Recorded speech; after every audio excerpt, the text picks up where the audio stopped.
Hello बच्चों, welcome to Divya Kirti classes. आज हम चैप्टर 13 न्यूक्लियाई का फास्ट रिवीजन करेंगे और जो उसके मेन टॉपिक्स हैं उनको हम ब्रीफ में डिस्कस करेंगे। पहला टॉपिक हमारे पास है composition of the nucleus. Nucleus कैसे बना, कहाँ पर रहता है, कौन-कौन सी चीज़ उसके अंदर प्रेजेंट रहती है, उसे आप कंपोजिशन कहते हो।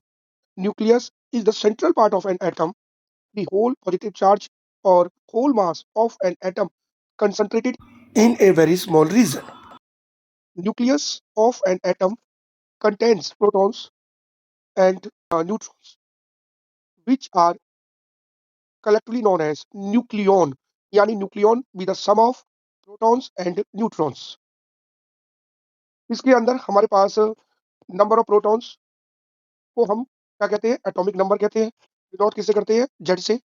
और टोटल नंबर ऑफ प्रोटॉन्स और neutrons present inside the nucleus, उसे एटॉमिक मास या मास नंबर कहते हैं। उसको डिनोट करते हैं हम लोग ए से। अगर यहाँ पर हम किसी भी एलिमेंट की बात करें, माना एलिमेंट मेरे पास क्या है, एक्स। ए क्या है, उसका मास नंबर। और जेड क्या है, उसका एटॉमिक नंबर। तो जेड का मतलब होता है number of protons inside the nucleus, और यही बराबर होता है the number of electron revolve around the nucleus.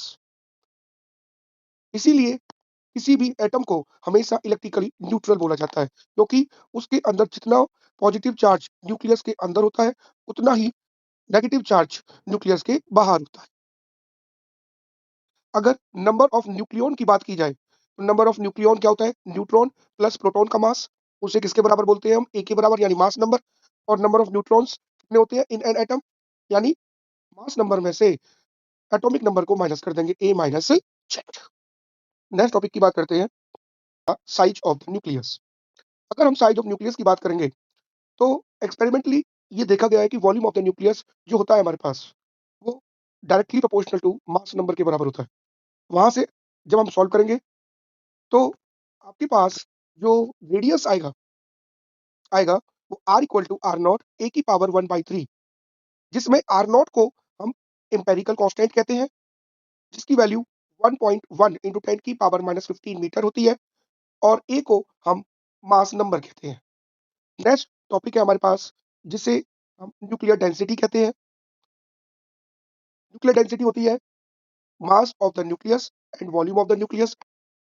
हमेशा आप लोग ध्यान रखेंगे कि nuclear density is independent of mass number, और इसकी जो वैल्यू होती है उसका ऑर्डर होता है 10 की पावर 17 किलोग्राम पर मीटर क्यूब। इसके ऊपर आपके रीजनिंग, यानी कि न्यूक्लियर रेडियस के ऊपर और न्यूक्लियर डेंसिटी के ऊपर आपके रीजनिंग क्वेश्चंस आ सकते हैं कि हमारे पास दो न्यूक्लियाई दे रखे हैं जिनके mass number so and so है, तो find the ratio of nuclear radius. तो एक बात हमेशा ध्यान रखेंगे आप सभी कि रेडियस जो होगा वो हर न्यूक्लियाई का अलग होगा, क्योंकि हर न्यूक्लियाई का मास नंबर भी अलग होगा। But nuclear density all different nuclei are same, यानी it is independent of mass number. Next हमारे पास तीन छोटी छोटी डेफिनेशंस है। Number one, isotopes. Number two, isobars. Number three, isotones. पहली डेफिनेशन है isotopes. These are those elements which have same number of atomic number but different mass number, यानी जिनका एटॉमिक नंबर सेम हो, मास नंबर डिफरेंट हो, उसे isotopes कहते हैं। हमारे पास हाइड्रोजन के तीन आइसोटॉप्स हैं, 1h1, 1h2, 1h3। हम एक एग्जांपल कार्बन का भी ले सकते हैं, carbon C612, carbon C613 and carbon C614। Next आपके पास है isobars. These are those elements which have same mass number but different atomic number. Examples आप दे सकते हो, सोडियम 1122 एंड नियॉन 1022। आप देख पा रहे हो दोनों के अंदर मास नंबर क्या है आपका, सेम। तीसरा हमारे पास है isotones. These are those nuclei which have the same number of neutrons, जिनमें न्यूट्रॉन की संख्या सेम होती है। क्लोरीन दे रखा है 17 37, 37 में से 17 माइनस करोगे तो कितना आएगा, 20। दूसरा एग्जांपल देखो, के यानी कि 19 39, 39 में से 19 घटाएंगे तो कितना आएगा, 20। यानी इसके अंदर न्यूट्रॉनों की संख्या क्या है, सेम है। नेक्स्ट टॉपिक है हमारे पास nuclear forces. Nuclear forces are the strong forces which hold together the nucleons. Nucleons means neutron plus protons in the tiny nucleus of an atom. उसके बाद देखो प्रॉपर्टीज ऑफ न्यूक्लियर फोर्सेस। ये वाला question paper point of view से काफी important है और ये अक्सर पूछ लिया जाता है कि राइट 2, 3 या 4 प्रॉपर्टीज ऑफ न्यूक्लियर फोर्सेस। तो आप इनको याद रखेंगे। पहली प्रॉपर्टी है nuclear forces are the strongest force in nature. Second is short range force. Third, does not obey inverse scale law. And fourth, charge independent, यानी कभी चार्ज पे डिपेंड नहीं करता। अब हम जिस टॉपिक के बारे में बात कर रहे हैं, मास डिफेक्ट, बहुत ही इंपॉर्टेंट डेफिनेशन है। क्या होता है ये? It is the difference of sum of masses of nucleon inside the nucleus and rest mass of the nucleus। कहने का मतलब ये क्या है कि न्यूक्लियन के मास में से अगर न्यूक्लियस के मास को घटा दिया जाए तो उस डिफरेंस ऑफ मास को हम मास डिफेक्ट कहते हैं। फॉर्मूला होता है मास डिफेक्ट का, delta M equal to Z M P plus A minus Z M N minus में एम, टोटल मास। जेड का मतलब है number of protons, MP mass of each proton, Z M P total mass of protons, A minus Z total number of neutrons, mn mass of each neutron. दोनों मिला के proton plus neutron क्या होगा? ये हो गया आपका मास ऑफ न्यूक्लियन। तो मास ऑफ न्यूक्लियन में से किसके मास को माइनस कर दिया? आपके न्यूक्लियस के मास को माइनस कर दिया, जिससे आप मास डिफेक्ट कहते हो। Second is binding energy, the energy required to disintegrate the nucleus into its constituents particles. Binding energy होती है delta M into C square या एम सी स्क्वायर। यहाँ पर हम मास डिफेक्ट को डेल्टा एम से डिनोट कर रहे हैं, तो delta M into C square आ गया। डेल्टा एम की value Z M P plus A minus Z M N minus में M N into C square. अगर हम इसको मैग्नेट्रॉन वोल्ट की फॉर्म में लेंगे तो Z M P plus A minus Z M N minus M N into, यहाँ पर क्या करेंगे हम लोग 1 AMU की वैल्यू पुट कर देंगे। 1 AMU की वैल्यू जो होती है 931.5 मेगा इलेक्ट्रॉन वोल्ट होती है। Binding energy per nucleon, it is defined as the ratio of binding energy to the mass number या total number of nucleon inside the nucleus.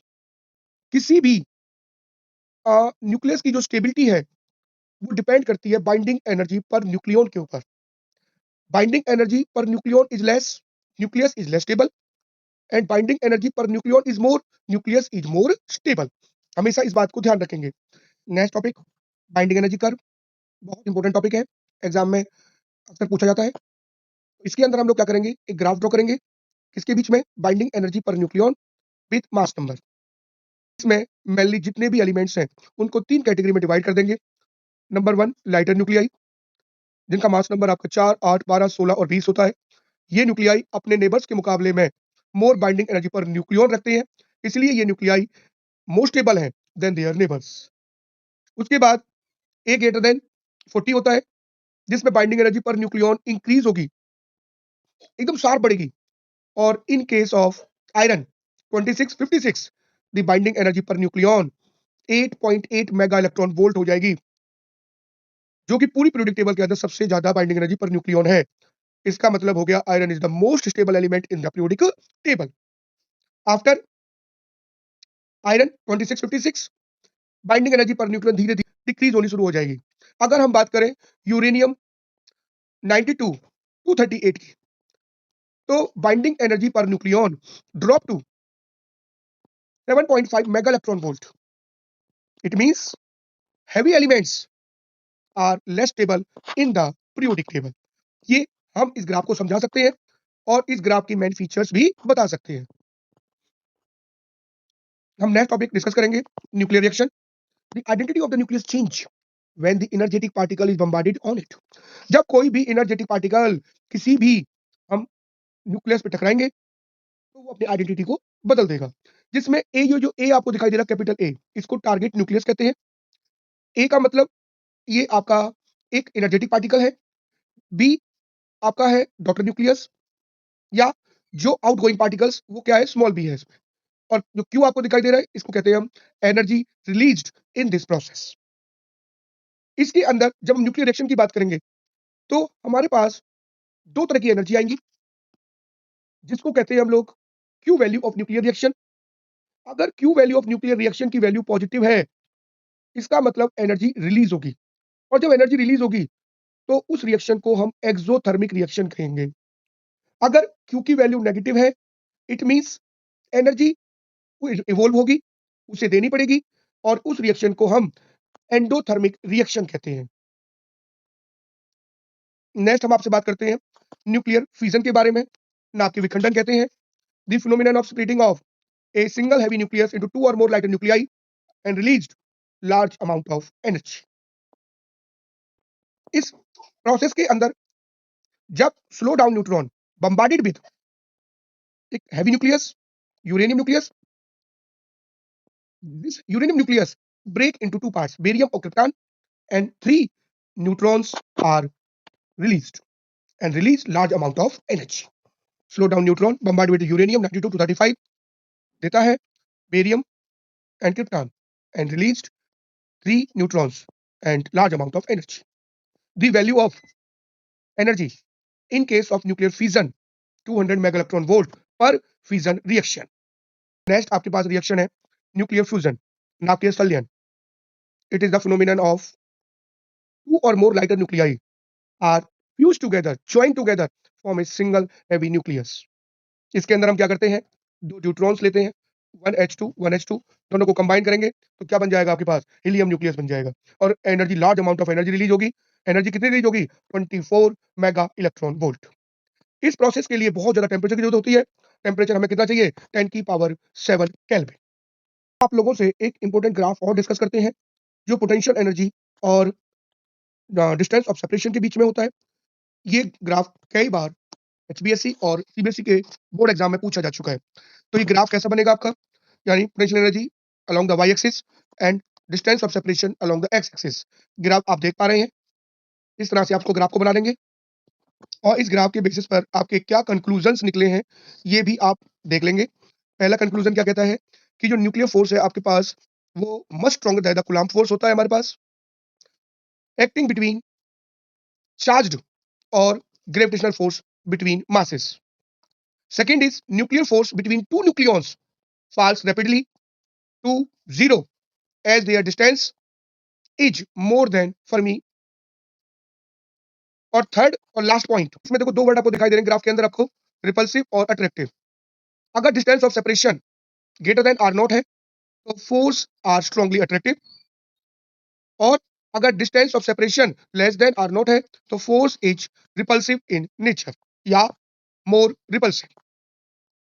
तो आज हमने काफी टॉपिक डिस्कस किए, जिनमें से main topics mass defect, binding energy curve, potential energy और distance of separation का graph, property of nuclear force, nuclear fission और फ्यूजन। अगर ये वीडियो आपको पसंद आई हो तो इसको लाइक, सब्सक्राइब और शेयर करें। Thanks for watching.